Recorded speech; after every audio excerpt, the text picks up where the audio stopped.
का आधिपत्य स्वीकार कर लेते थे।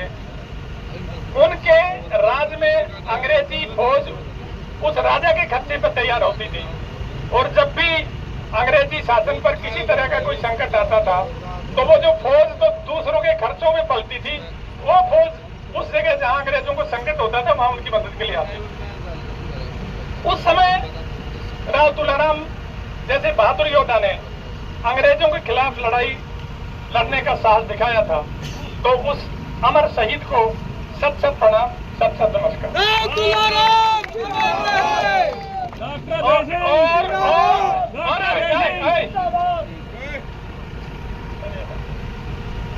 और मैं सिर्फ एक बात आज, क्योंकि राव तुलाराम जी की बात हो रही है, शहादत की बात हो रही है, थोड़ा नीचे रख यार, मैं एक बात, इसको उल्टा मत लेना, राइट हैंड की तरफ, लेकिन मेरे दिल में है, कई दिन से मैं कहूंगा।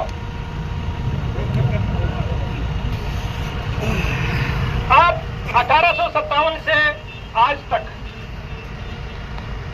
जितने शहीद हुए हैं,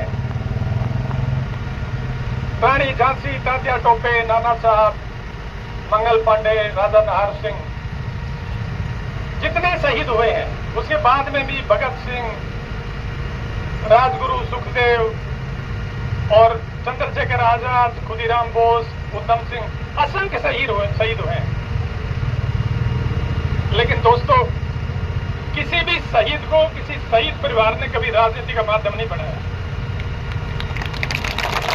हम ही ऐसे हैं जो इतने साल बाद भी राव तुलाराम की आत्मा को राजनीति से मुक्ति नहीं दे रहे।